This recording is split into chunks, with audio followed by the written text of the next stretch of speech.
este equipo lo que mandé. ¿No me escribiste? No, entrevista perfil. Yo te pregunto sobre trabajo, familia, algo, pero... Voy a decir yo que no me acribillo, yo soy los que me dedico a acribillar. Bueno, pues muy buenas tardes, Alberto García Reyes. Muy buenas tardes, ¿qué tal, Manuel?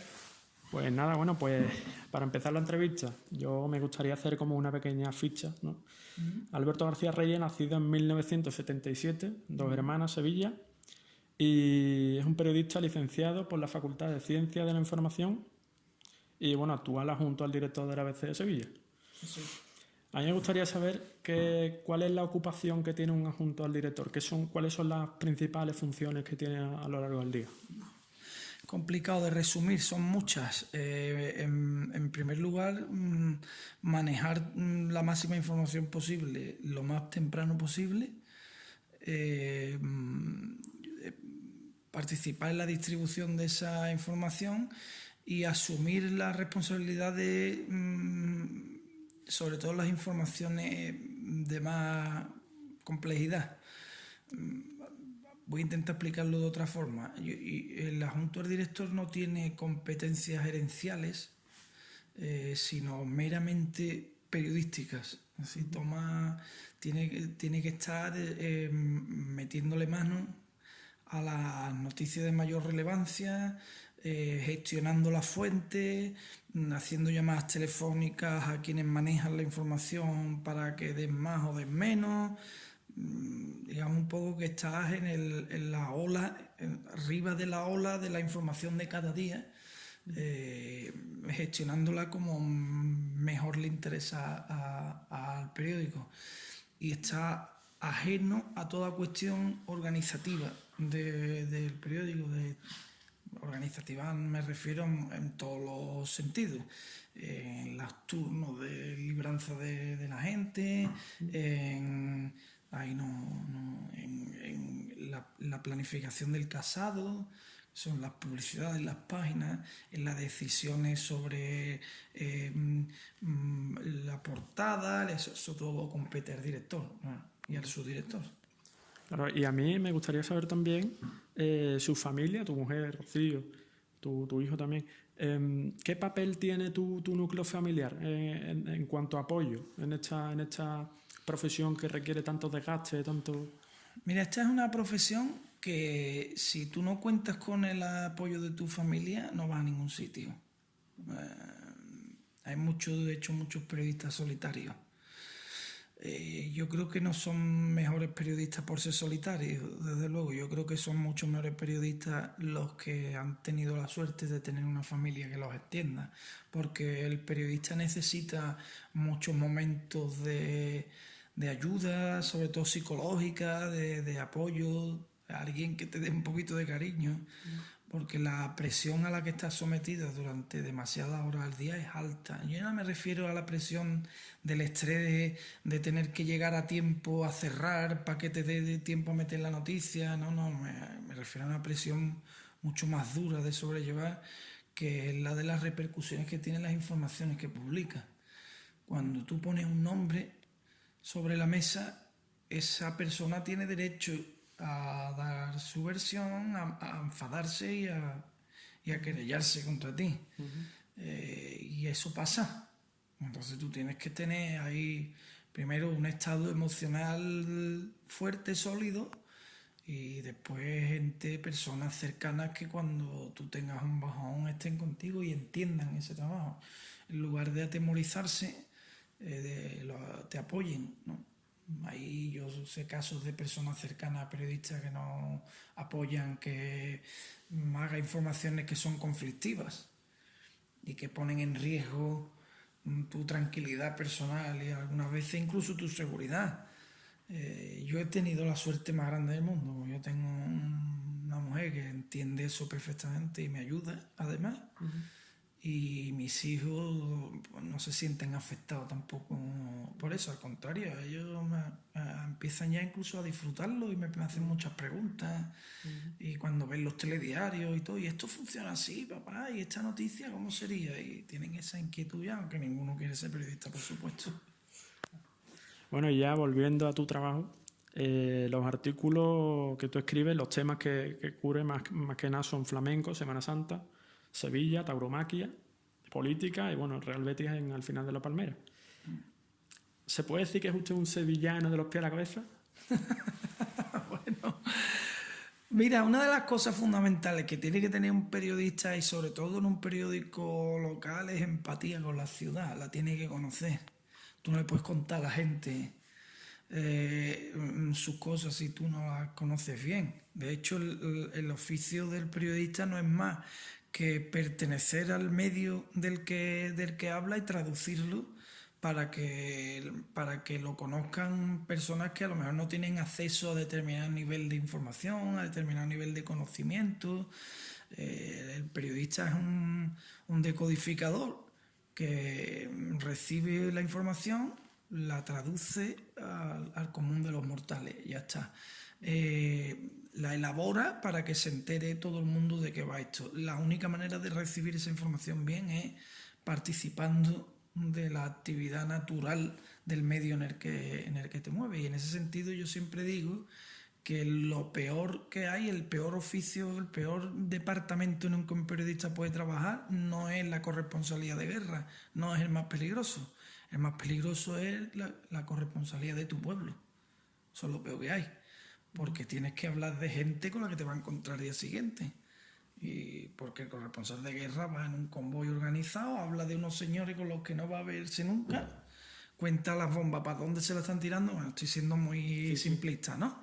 Y después vuelta para atrás y se va a otro conflicto. Pero el de su pueblo vive allí y la gente sabe dónde vive.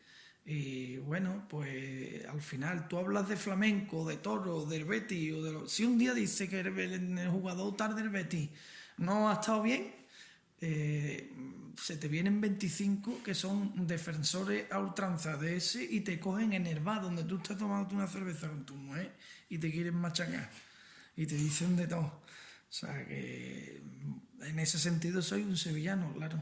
Y lo llevo a gala, además. Tengo que serlo, tengo la obligación de serlo. Y siguiendo por el tema del Betis, aunque vamos a comentar todos los temas, he visto que al final de la Palmera no escribe un artículo desde finales de agosto, previo al derbi. ¿Se debe a algo su ausencia de artículo? Y luego también, ¿cómo vive el Real Betis a nivel profesional, no personal, o el fútbol en general? Yo no soy un periodista deportivo, no me dedico a la información deportiva, por lo tanto no tengo que escribir con una periodicidad. Los artículos del final de la Palmera son artículos de autor que yo escribo cuando a mí me parece. Cuando tengo ganas un día, escribo esos artículos porque yo además he hecho algo que me impide ser periodista deportivo en Sevilla ya para siempre, que ha sido manifestar de qué equipo soy, abiertamente. Es algo que hice queriendo, además, que está premeditado, no es para descartarme, además, como periodista deportivo cuanto antes, o no es algo que me haya interesado. Ahora, desde el punto de vista emocional, pues sí, el Betis es mi equipo y a mí me gusta el Betis y hago artículos que tienen que ver con el Betis. Vamos, está en mi equipo, que soy socio del Betis, voy todos los domingos al Betis, voy con mi hijo al Betis y formo unos líos muy grandes cada vez que pierde el Betis, y en la redacción me pongo malo diciéndole a los del deporte hay que ver y la suerte que tiene el Sevilla y no puedo ser objetivo, por eso no soy periodista deportivo. Y bueno, pues el tema Twitter. Su Twitter personal es Alberto G. Reyes. He visto que lo siguen más de 6.000 personas y que bueno, muchas veces escribe tweets que yo a veces personalmente he retuiteado o cuelga enlaces de sus artículos de la ABC de Sevilla. ¿Se considera un usuario activo en las redes? No, es más, yo soy contrario a las redes como periodista. Yo planteo siempre, cuando tengo que dar una charla, planteo siempre a los profesionales del periodismo que tenemos que tener mucha cautela con las redes sociales porque están siendo nuestra principal competencia desleal. Hasta tal punto que cualquiera con un móvil cuelga ahí cualquier información y se da como Mersanta Santorum, y eso no es así. La información, para que sea publicable, tiene que tener un proceso previo que si una serie de pasos, si te saltas alguno, no es una buena información, no es ni siquiera información, no es periodismo, es otra cosa, es gente dando datos. Entonces yo con las redes sociales, en las que además se genera una interactividad que yo creo que es perniciosa para la labor del periodista, soy bastante cauteloso. Cuando publico una información tampoco contesto a las contestaciones que se dan a esa información. Yo siempre digo que para eso están las cartas del director. Yo no tengo por qué debatir con una persona que no es profesional de mi medio sobre cómo he hecho yo una noticia, si está bien hecha o está mal hecha, porque no me imagino a nadie discutiéndole a un médico un diagnóstico. No me lo imagino. Entonces, ni a un ingeniero explicándole cómo se hace un puente. No, yo defiendo que el periodista tiene que tener un poco más de amor propio en la defensa de su profesionalidad y hacer ver a los demás que no todo el mundo es el entrenador de la selección española y tampoco todo el mundo es periodista porque tenga un móvil. Entonces, con las redes sociales soy muy cauteloso. De hecho, una cosa que nunca hago es enlazar artículos míos. Siempre enlazo artículos de otros. Nunca artículos míos. Porque me parece que eso es algo que tienen que hacer los demás. No, el periodista hace la noticia, no la vende. La vende otro. Pero el periodista lo que tiene que hacer es centrarse al 100% en obtener la información, procesarla, cotejarla, contrastarla y saberla escribir y saberla transmitir. Y ahí termina su trabajo. A partir de ahí empieza el de otro. Y en las redes sociales además se difumina la marca. Llega un momento en que tú empiezas a ver noticias por Facebook o por Twitter y ya no sabes ni en qué medio lo has leído. Eso le hace daño a mi marca y yo procuro tener mucho cuidado con eso siempre. Entiendo que las redes sociales son el futuro, entiendo que en algún momento tendremos que encontrar la forma de usar esa herramienta correctamente, pero creo que todavía no hemos dado con la clave y aunque las uso, soy usuario, las uso con mucha cautela. Bueno, pasamos al mundo del flamenco, por tocar todo un poco. He hecho un recopilatorio de toda tu carrera en el flamenco, tú eres crítico de flamenco. Y bueno, su experiencia es bastante amplia. Voy a leer algo, si me dice que es mentira, pues oye, lo borro porque tengo que ir fuente y eso, para que tú me las contrastes. Autor de la Guía del Flamenco en Andalucía, publicada en 2005. En 2007, en la 51 edición del Potaje Gitano de Utrera,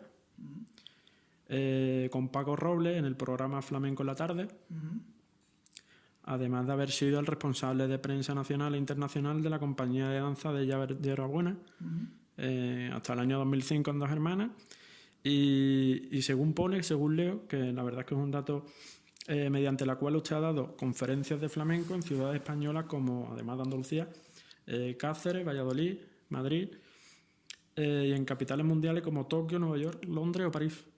¿Esto es cierto? Bueno, es que no sabía muy bien la fuente. Bueno, y cabe nombrar, por supuesto... Es una biografía por ahí mía en internet más antigua y yo no sé cómo se quita, porque en todos sitios donde me van a presentar dicen eso. Yo, ya eso hace mucho tiempo lo hice, ahora he hecho otras cosas. Ya, claro, pero bueno, a mí me sorprende mucho esto, hombre, es una repercusión mundial, pues. Pero claro, por eso mismo no estaba seguro, ¿no? Por su profesionalidad, evidentemente. Ya no, pero bueno, tampoco es tan difícil dar una conferencia de flamenco en Tokio si te dedicas a eso, porque allí hay mucha afición. Claro. No pasa nada, no tiene mucho mérito, la verdad. No, hombre, bueno, pero sí lo tiene. No tiene, no, te lo digo yo que no.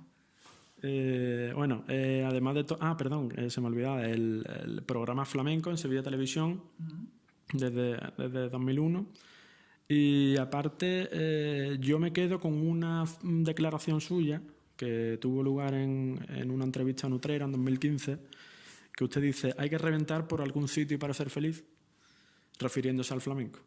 Entonces, ¿qué significa para usted y qué sensaciones le despiertan para escribir con tanta pasión del flamenco?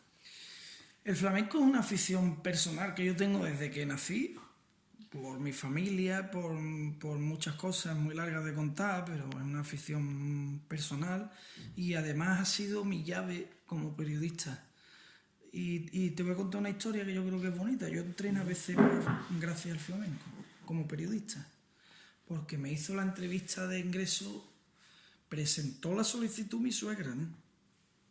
Yo todavía estaba terminando la carrera, no tenía previsto yo, pero ella yo la voy a presentar, la presentó y me llamaron para hacerme la entrevista y me la hizo Manolo Ramírez Fernández de Córdoba, que era entonces el director, que desgraciadamente murió al poco tiempo.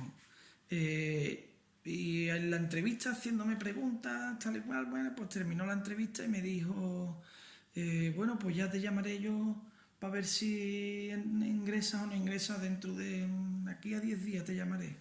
Entonces yo le dije, con mucho miedo, la verdad, me daba mucho corte decirle eso a ese hombre, mire usted, es que me lo tiene usted que decir ya. Y a él le pareció un descaro muy grande. Hombre, ¿cómo que te lo diga ya? ¿Y eso por qué? Mire usted, pues se lo voy a contar. Yo es que me tengo que ir de viaje a Brasil y el viaje es pasado mañana. Y si usted me dice que yo entro aquí, yo suspendo el viaje. Pero si no, yo me tengo que ir, porque yo tengo... Entonces él me preguntó, bueno, ¿y tú para qué te vas de viaje a Brasil? Bueno, porque yo toco la guitarra y voy tocando la guitarra a uno que canta. Ah, pero ¿qué te gusta a ti? ¿El rock y todo eso? Claro, es lo que él... No, yo toco flamenco. Y le toco a un amigo mío que se llama Manuel Lombo, que es mi vecino de toda la vida. Yo tenía 20 años, 21 años tenía ahí, para cumplir 22. Pero la guitarra, ¿a ti te gusta el flamenco? A mí me encanta el flamenco, pero yo lo que quiero es ser periodista, no tocar la guitarra. Pero ¿y quién te gusta a ti del flamenco? Y entonces empecé a decirle nombre y ese hombre se quedó muerto, porque pensaría que yo le iba a decir Kiko Veneno, como mucho Camarón. Y yo empecé a decirle allí la niña de los peines, Tomás Pavón, Antonio Chacón y la Fernanda Utrera. Se quedó así, me dice, mañana te quiero aquí. Y me mandó directamente a la sección de cultura a escribir cosas de flamenco al principio. Ese fue mi comienzo en el periódico. Y a partir de ahí, pues escribiendo de flamenco, el siguiente director que fue Álvaro Ibarra, que es el director actual, le gustaba algo que hacía, me fue cambiando de sección, pues ahora pasa aquí, hace más cosas, me metí en la política y a partir de ahí ya entré en todo. Y he llegado a donde estoy ahora mismo. O sea que yo al flamenco se lo debo todo. Y actualmente, ¿me puede hacer un top 3 en toda la historia, en la actualidad o como quiera, de 3 artistas de flamenco que a usted le guste o que bajo su criterio sean bastante buenos?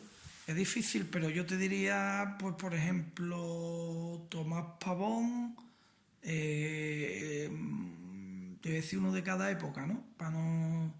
Diría Tomás Pavón, Caracol y el Lebrijano. Bueno, seguimos hablando un poco de...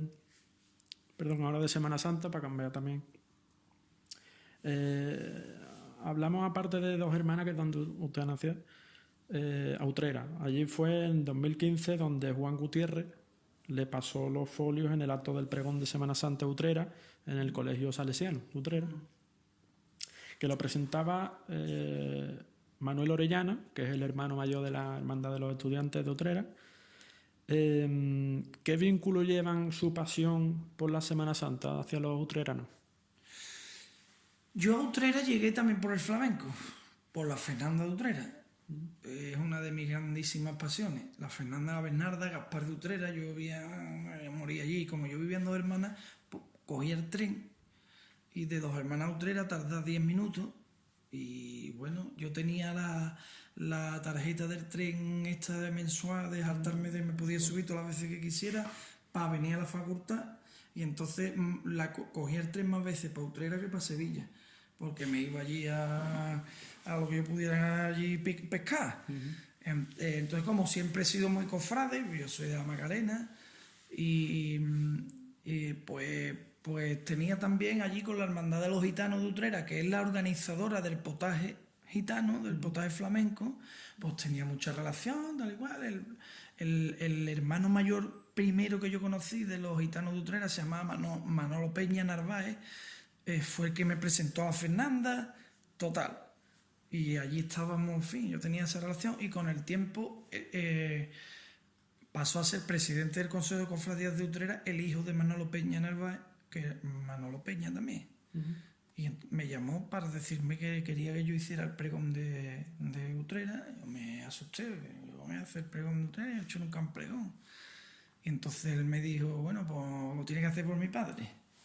Yo a su padre lo adoraba porque me enseñó muchas cosas del flamenco de Utrera, que para un chaval de mi edad ese hombre fue muy generoso conmigo y ya está, hice el pregón de Utrera y esa fue mi primera experiencia como pregonero. Pero esa fue esa es la razón por la que hice el pregón de Utrera, por mi relación con los gitanos de Utrera.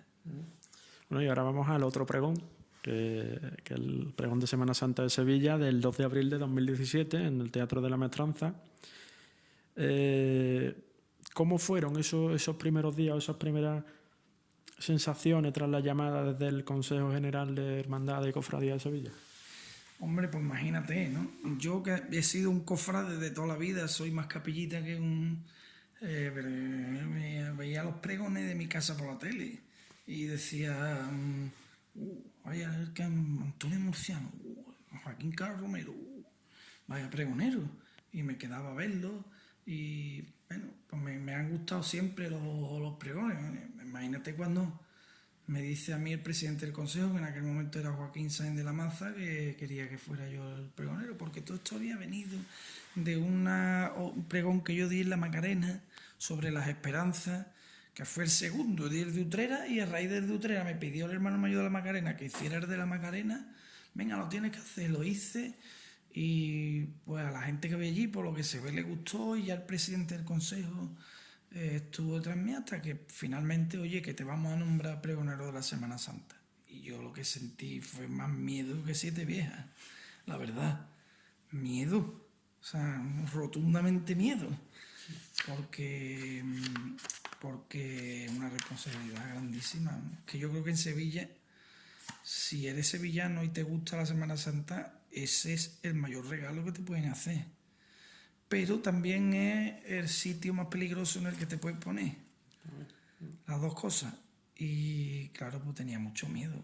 A mí me va a salir a mí ahí algo. Voy a ser yo capaz de escribir. Bueno, pues con el tiempo, con la ayuda de mi gente también, pues salimos de aquel lío. Y ya, pues, ya ni me acuerdo. Bueno, en algún sitio he leído, ahí tengo mi fuente que ahora se la voy a enseñar después, afirmaba que ante tal noticia tu familia, tú decías, mis hijos me han dicho que hable también del Señor de las 7 palabras y no solo de la esperanza. Tengo muy claro que no pienso dejarme nada atrás, desde el Viernes de Dolores hasta el Domingo de Resurrección. Y luego también decía, con respecto a los periodistas tienen que gastar más suela de zapatos que libreta y bolígrafo. Esta es mi intención, gastaré la suela de los zapatos para recorrer todos los rincones. ¿Cómo reaccionó tu familia en este caso después de esta llamada? ¿Y cómo pretendía en un principio transmitir, o qué pretendía transmitir en este pregunta? Mi familia reaccionó muy bien, ¿no? Una fiesta. En mi casa fue una fiesta. Mi mujer es muy devota del cautivo del tiro de línea, como toda su familia. Yo había ido muchas veces con ella al cautivo. Ella me pidió que hablara del cautivo, el cautivo. Y mis hijos, que son de las 7 palabras, por mi mujer también, que por parte de su padre, de mi suegro, pues su familia está metido en las 7 palabras. Mis hijos lo hicieron de pequeño de las 7 palabras. Yo al final me hice también de las 7 palabras por ellos. Pues mis hijos me dijeron hablar de la nuestra, claro. Todo el mundo me decía que hablara de la suya, pero a mí lo que me importaba era mi mujer y mis hijos, claro. Y no solo hablé de la esperanza, no hablé nada más de la Macarena, porque claro, me conocen y sabían que yo donde derrotos ahí. Y bueno, traté de cumplirlo, y la verdad que en mi familia todo el mundo me ayudó mucho y fue una fiesta por donde quiera que íbamos. La gente me decía, vamos, pregonero, la gente te dice cosas que lo que hace es que te da más miedo. pero mis hijos se lo pasaban grande. Claro. Y se lo sigue pasando cuando vamos por ahí a cualquier sitio y alguien viene y me dice que me gustó mucho su pregón, no sé cuánto. El niño se viene arriba porque él ya va a cumplir 12 años, ya tiene mucho conocimiento de todo y a él le gusta. Entonces, pues nada, una experiencia que desde el punto de vista familiar es absolutamente impagable, aunque supone que después de salir del periódico a las tantas me tenía que poner con un fleso a oscurita por la noche a escribir hasta las 3, las 4, hasta la hora que fuera, porque había que escribir el pregón. Y la verdad es que y después cuando llegó la Cuaresma los actos del pregonero son agotadores. Todos los días tenía que ir a una hermandad, todos los días, durante casi 6, 7 meses me perdí a mis hijos, ¿no? Pero bueno, creo que fue por una buena causa y que ellos la recordarán siempre, porque estaban allí en la primera fila sentados y aplaudiendo y resoplando. Con la entrevista del Correo Televisión con Víctor García Rayo, decía que con su recital quería transmitir sentir, hacer sentir, pensar, hacer pensar, creer y hacer creer. Sí, ese fue el objetivo del pregón en todo momento. Que es el mismo objetivo que se tiene cuando se escribe un artículo de opinión en un periódico. Hacer pensar, hacer sentir o hacer creer. Para lo cual primero tienes que sentir tú, pensar tú y creer tú. Pues si no hay verdad, nadie pasa por el aro. Esa es la clave de cualquier proceso comunicativo y el pregón no es más que eso. Yo lo que tenía era que trasladar lo que hago todos los días en el periódico, trasladarlo a un escenario, que es contarle a quienes estaban allí algo en lo que yo creo profundamente y contárselo de verdad. Porque cuando tú cuentas una cosa de verdad, puede que la gente que esté al otro lado no esté de acuerdo con lo que tú estás diciendo y hasta es sano que no lo esté, pero no te pueden reprochar nunca que tú le estés dando pescado congelado. Tú le estás dando lo mejor que tú tienes. Y eso en el proceso comunicativo es vital. Si se detecta por parte del receptor un mínimo de relatividad, pasan rápido. Yo en la misma entrevista que le hacía Víctor García Rayo en el Correo Televisión, que era justamente a 82 días del pregón, dijo usted que cambió la marcha gracias a Manuel Marbizón y su esperanza de vida por guiñarle el ojo a aquellos donantes de órganos. ¿Cómo sucedió ese cambio de planes? Porque tú decías que ya tenías la marcha elegida prácticamente. Tenía la marcha elegida.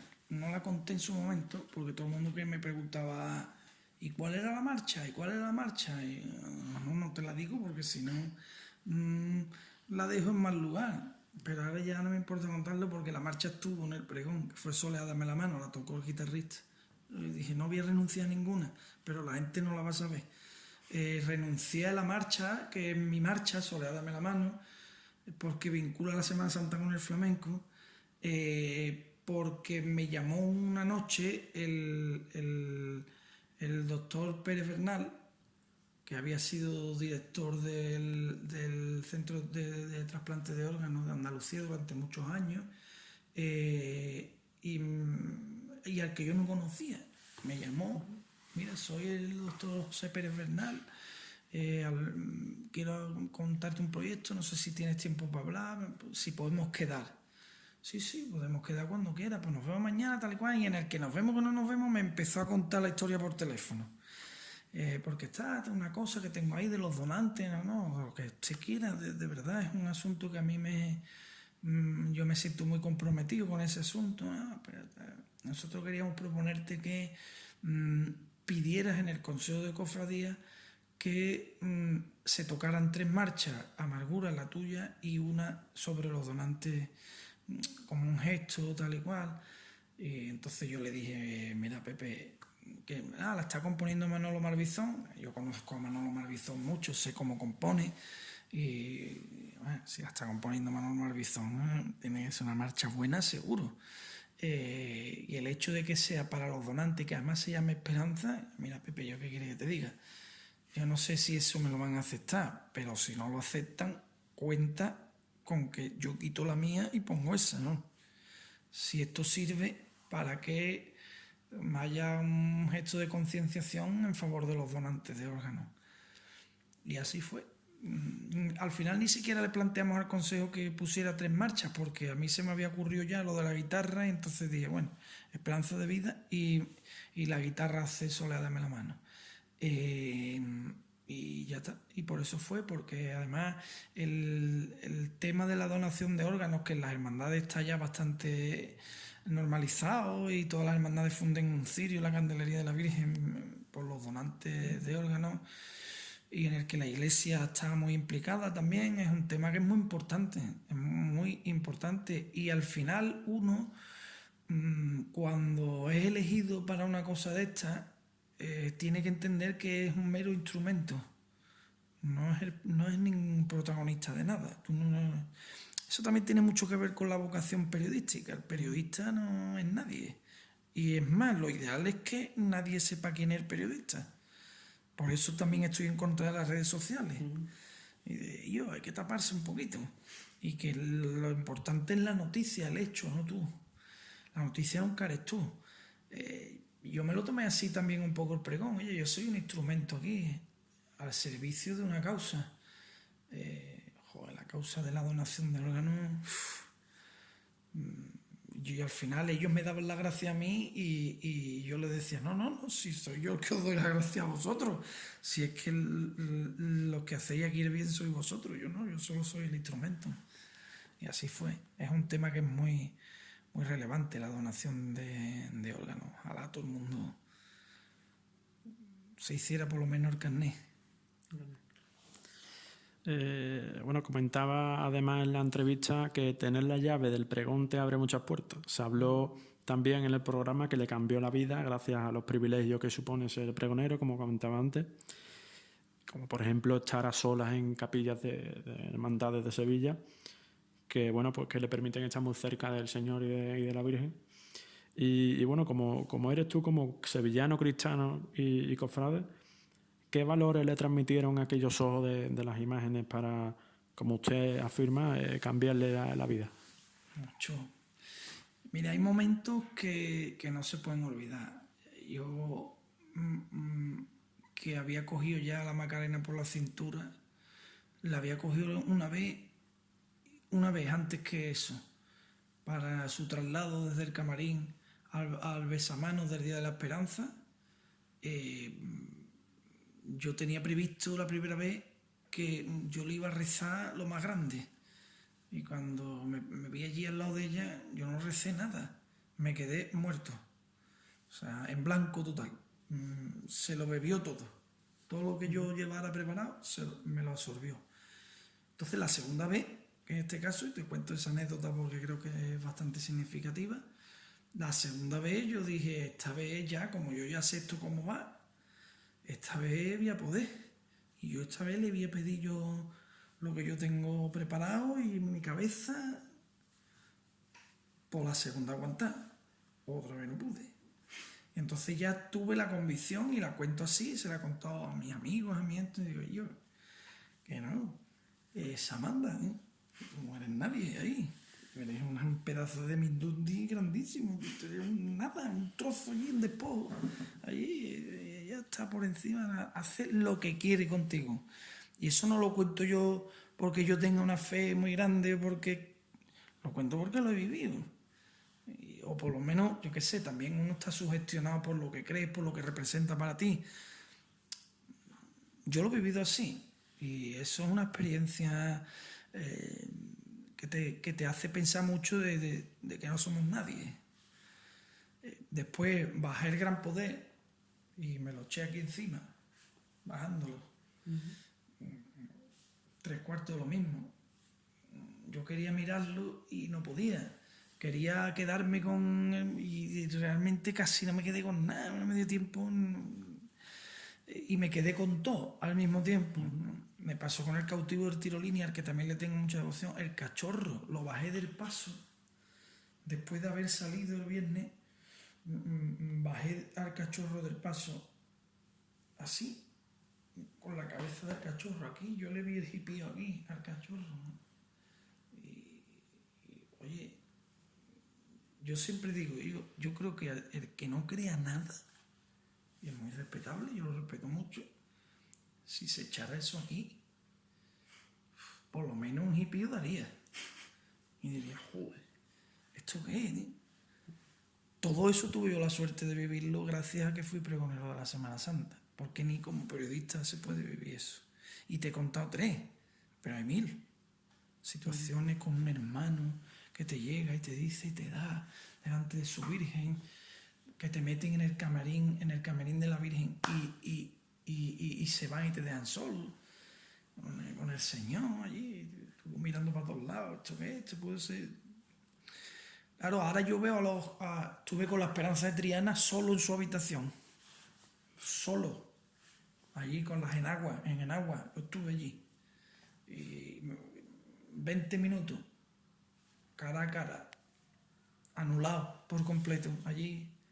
Además era una situación muy especial porque la habitación donde la cambian está pegado a la calle Pureza, a la tapia de la calle Pureza, y tiene una ventana. Y por la ventana se escuchaba a la gente que paseaba por la calle. Y yo escuchaba el bullicio de la calle y el silencio profundo donde está con la Virgen, que fíjate la que ha formado hace... Joder, ¿qué te puedo contar? 1.000.000. ¿Eso se puede pagar? No. Por lo tanto, por eso digo que eso te da una llave maestra que abre todas las cerraduritas de Sevilla que no están a la vista de la mayoría de la gente. Y sí te puedo decir que el haber sido pregonero me ha servido mucho también como periodista, porque yo ahora sé cosas que le puedo contar a la gente que la gente no puede saber. Y bueno, refiriéndome a su pregunta, ya esto es por gusto personal, porque yo, aparte de que te he escuchado, me lo he leído también y bueno, es un fragmento dedicado a los toros y a la Semana Santa, el baratillo en el Arenal, exactamente. No me atrevo ni a recitarlo yo, pero bueno. Chiquilla de los toreros, de los cercados de luna, torean los tendederos de los hierros, los tentaderos, perdón, de los hierros, carreteros y el compás de la laguna. Y siempre te hiere el toro del miércoles por la tarde cuando la luz es de oro y el pitón es indoloro en tu corazón que arde. Es un hacha del Currucén, le abrió a tu hijo las llagas. Nadie toreó tan bien como él. En Jerusalén, una suerte tan aciaga. ¿Cómo tuvo la idea de meter dos mundos llenos de cultura y de arte como es el toreo y la Semana Santa en su propio pregón? No tuve la idea, ya la tenía desde hacía mucho tiempo.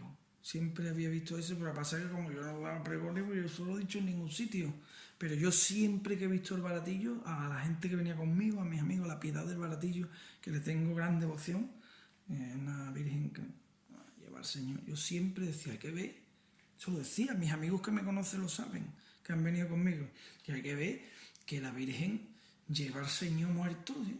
Como se lleva un torero a la enfermería, ¿sí? Siempre lo he dicho. Y está en la Plaza de Toros. La Virgen que vive en la Plaza de los Toros de Sevilla lleva al Señor muerto igual, en la misma posición que se lleva un torero a la enfermería. Entonces cuando me puse a hacer pregón, yo dije, bueno, eso es lo que voy a yo a decir. Si eso es lo que yo he dicho de toda la vida.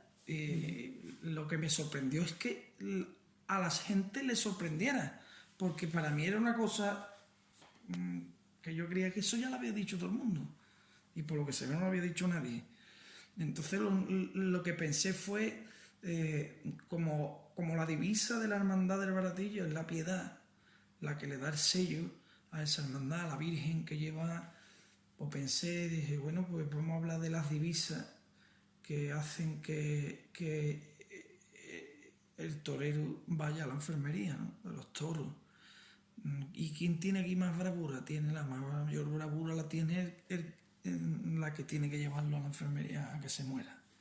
Ese era un poco el juego y se me ocurrió hacer la mezcla diciendo los nombres de las ganaderías y para terminar evidentemente con la gran ganadería legendaria de Sevilla, que es Miura, con aquello de que escarba, es que no me acuerdo cómo era literalmente, pero hay un montón de gente que me ha dicho que era una imagen, que el toro de Miura escarba la sepultura del señor del Baratillo. Bueno, es que esa Virgen vive en la Plaza de Toros, su capilla, la puerta. Es más, te digo más, yo conozco bien esa hermandad, he estado muchas veces allí, y es que la hermandad forma en la Plaza de Toros.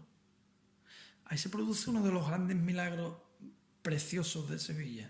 La capilla del Baratillo puede tener 50 metros cuadrados. Es menos que un espacio habitacional de estos de los que decía la... Nada, eso es nada. Y de allí salen 2000 nazarenos. Este es el milagro de los panes y los peces. Abre la puerta de un cuchitril y del cuchitril salen 2000 nazarenos. ¿Cómo? Con la gran trampa de Sevilla. Ahí está la gran trampa de Sevilla. En Sevilla nunca nada es lo que se ve.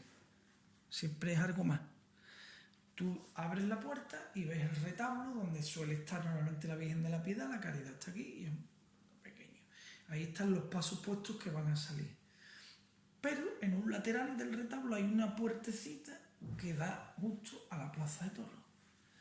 En la Plaza de Toros forma la hermandad y por ese pasillito va saliendo desde la Plaza de Toros lo más grande para afuera, 2000. De 50 metros cuadrados salen 2000. ¿No? Una trampa que me parece maravillosa. Yo como conocía aquello y lo había visto muchas veces y sabía que la hermandad formaba en la Plaza de Toros, que tenía mucha vinculación con la Plaza de Toros, porque la maestranza le daba permiso para... Yo voy a hablar de la Virgen de la Piedad del Baratillo y voy a hablar de los toros, claro. Es que hay un montón de nazarenos, fíjate la próxima vez que los veas. Eso no lo dije en el pregón. Después lo contamos, pero porque yo lo doy por muy hecho, pero por lo que se ve la gente no se había dado cuenta. Y digo, pues lo tenía que haber dicho. Que un montón de nazarenos que sale con los bajos llenos de alberos. Porque vienen del ruedo. Y salen por la puerta y tú le ves los bajos y los tienes llenos de los zapatos y los bajos de la túnica llenos de alberos. No lo había visto yo nunca. Fíjate. Ya fija. Pero es que me sorprende que me lo dice un montón de gente. Yo no me había fijado en eso. Digo, yo tengo que estar loco, me fijo en todo. Porque, tengo la impresión de que todo el mundo se fija en todo. Pero no se fija todo el mundo en todo, por lo que se ve. Yo esto ya entra un poquito polémica en la pregunta, pero bueno, tú eres cofrade y yo quiero saber tu opinión sobre la cierta rivalidad que hay entre la Virgen de Macarena y la Esperanza de Triana y que si merece la pena seguir con esa lucha o disfrutarla las dos y ya está. Yo no entiendo esa rivalidad para nada. Si la hay, que la habrá, pero que a mí no me importa, vamos. Me interesa cero esa rivalidad. Primero porque no está dentro de los parámetros del buen cristiano, primero, y se supone que las hermandades, las hermandades son instituciones de la Iglesia y por lo tanto tendrán que regirse por los parámetros de la Iglesia, ¿no? No podemos estar enfrentándonos, yo soy mejor que tú eres mejor que yo. Yo lo único que digo es que cada uno que tenga la devoción que le dé la gana, pero que más allá de las devociones que tengamos cada uno, todas son las mismas, que se llama María. No hay más.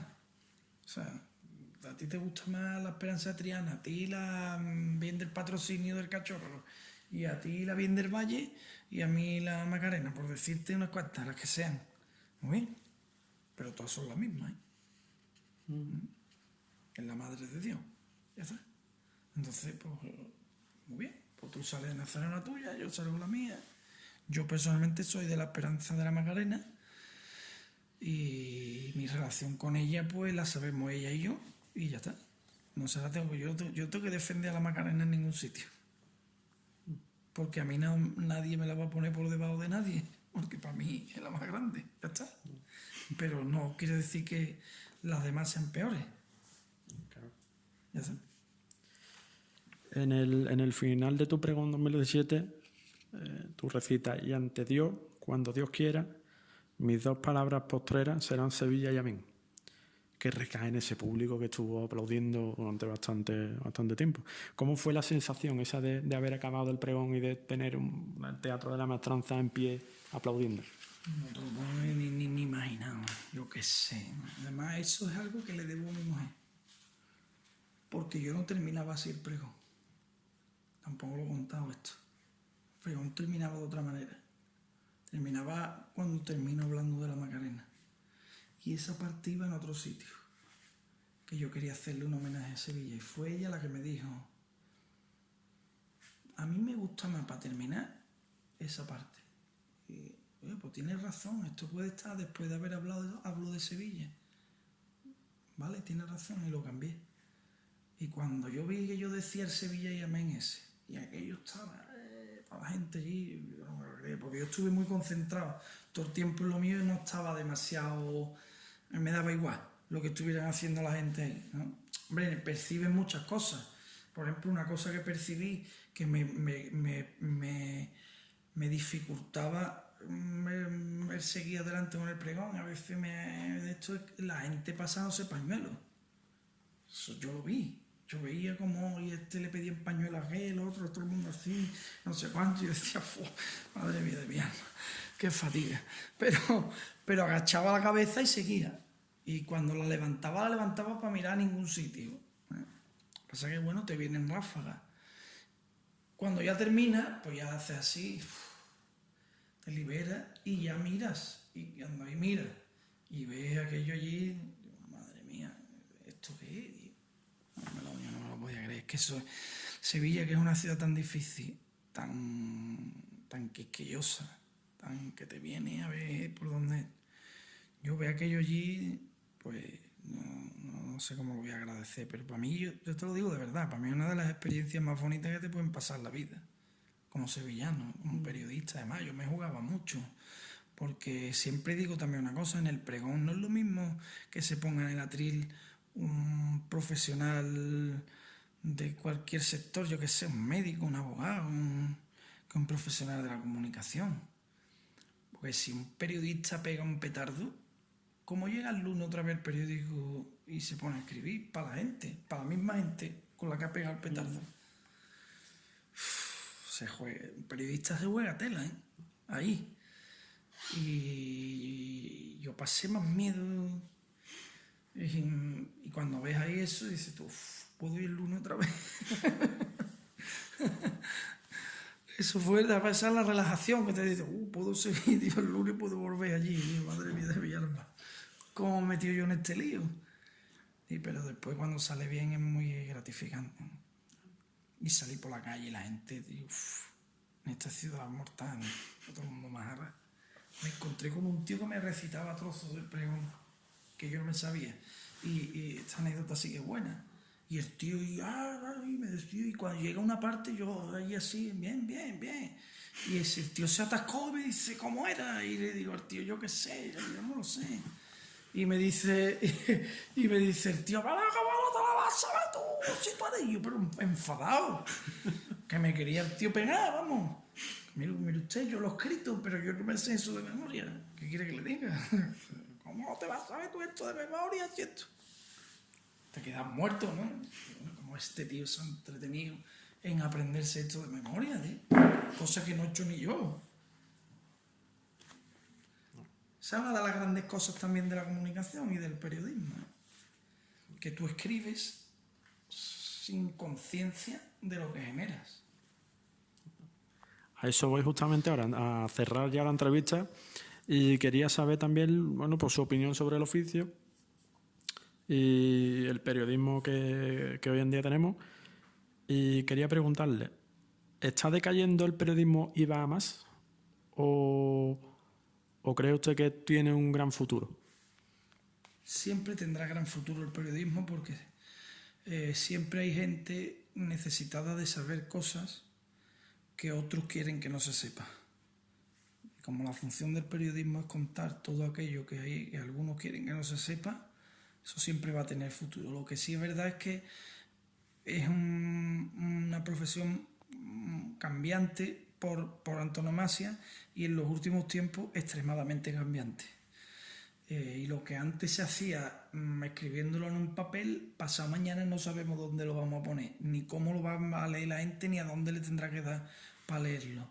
Pero la información seguirá teniendo valor. El medio es lo que podrá cambiar. Ahora está la revolución digital, los propios medios hemos tenido que reciclarnos en unos años. Yo voy a cumplir ahora 20 años en ABC. Y te puedo asegurar que desde que yo entré hasta hoy no tiene absolutamente nada que ver. Pero es que estoy seguro que dentro de un año nos sentamos aquí otra vez y lo que haga yo dentro de un año, como lo hagamos, no va a tener nada que ver con cómo lo estamos haciendo hoy. Es permanentemente...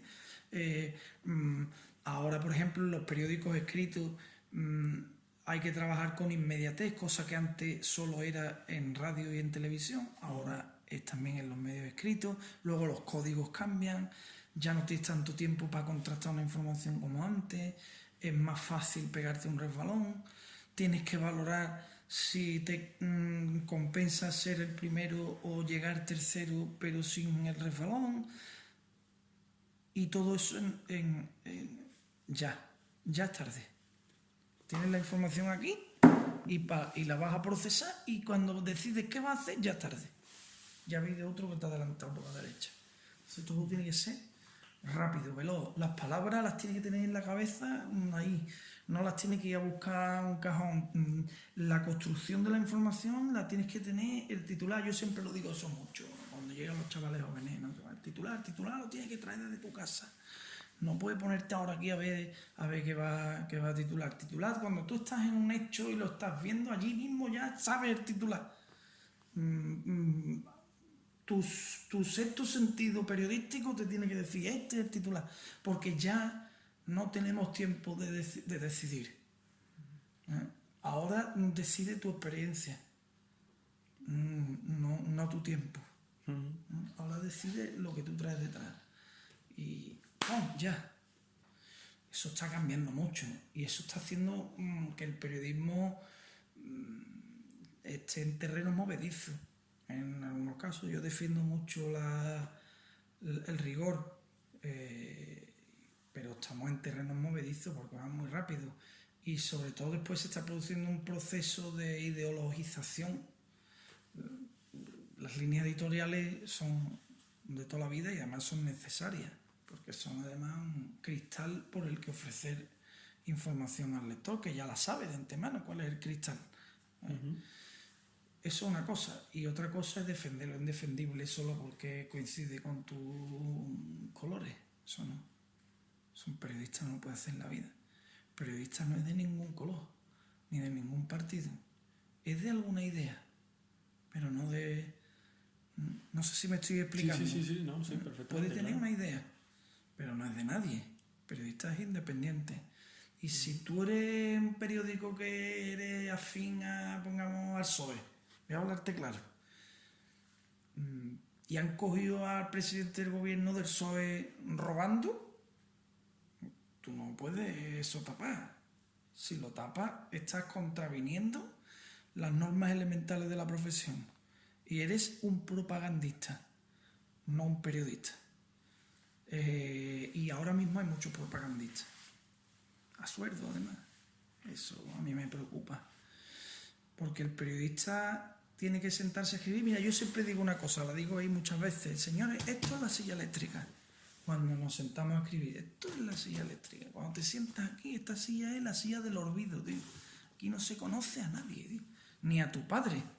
Si tu padre ha hecho, tu padre sale en el periódico.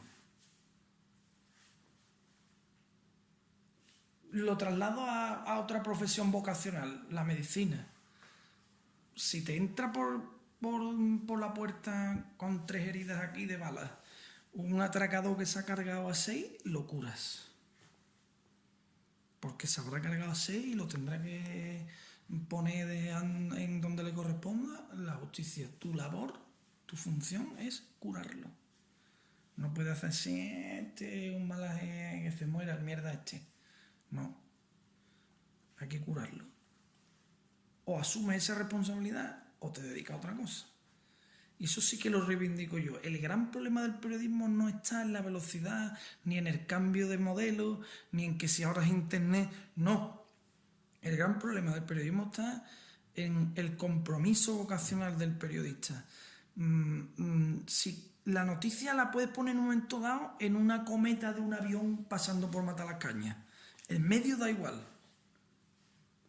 El qué y el cómo es lo que importa. Y el periodista ni conoce a sus amigos ni a sus enemigos. Solo busca la verdad.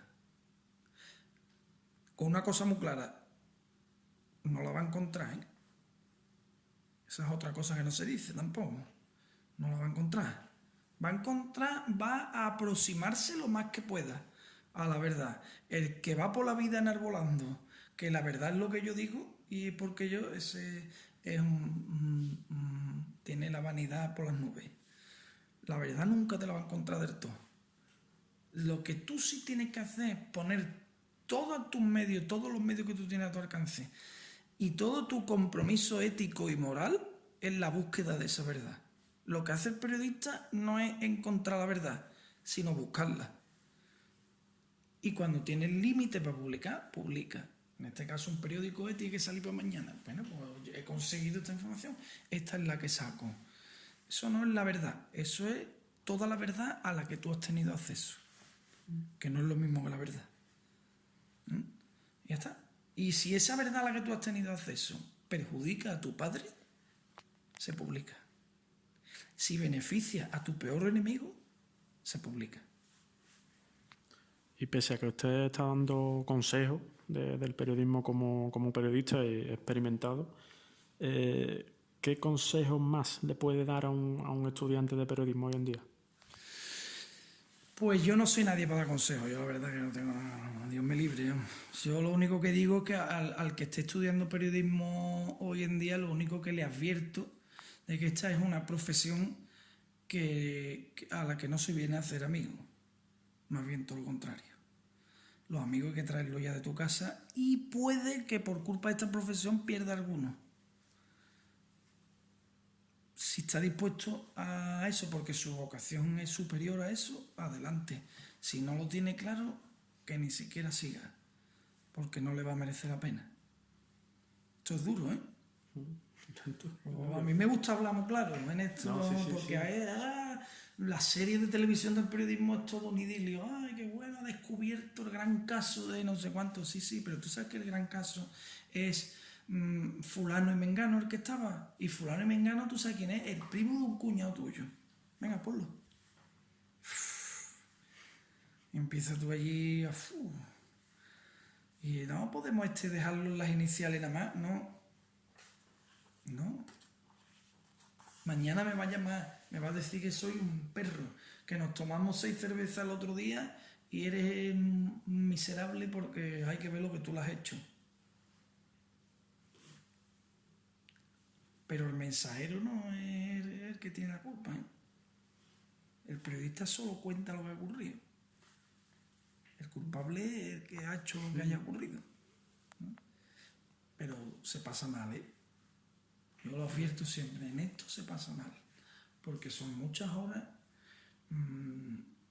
mucha presión, mucho estrés y sobre todo mucha repercusión. Lo que te decía antes, tú escribes y tú no sabes lo que generas, ni para lo bueno ni para lo malo. Y en aquel lado está la gente. Y muchas veces los periodistas contamos que es una cosa muy satisfactoria pasar por un parque y ver a uno sentado en un banco leyéndose tú esto y tú pasas por delante y el tío no sabe ni que eres tú, ¿no? Pero ese está sacando una valoración de lo que tú has escrito y está generando una opinión personal sobre lo que tú has escrito. De alguna manera tú estás influyendo en esa persona. O eso tú lo haces con absoluta humildad y teniendo siempre muy claro que el periódico, la televisión, la radio, en el medio en el que estés, solo una herramienta de trabajo y no un arma, Eso clarísimo. O ruina. O ruina. No puedes usar ese poder que tienes para ajustar cuenta con uno, con otro. Pues ahora te voy a enterar, ahora te voy a dar. Eso es muy típico también de muchos periodistas. Ahora te voy a dar yo a ti pan para hoy y hambre para mañana. Esos periodistas acaban cayendo. Porque al final el respeto del lector, que es al único al que nos debemos, ni al político, ni al anunciante, ni a San Daniel de las tortas, al lector. El respeto del lector solo lo obtienes cuando tú has aguantado las olas que vienen por la derecha y las que vienen por la izquierda. Y el lector asume que tú, en los momentos de dificultad, eres honesto. No sé si te da un sermón. No, para nada. Para nada. Para nada. Muchísimas.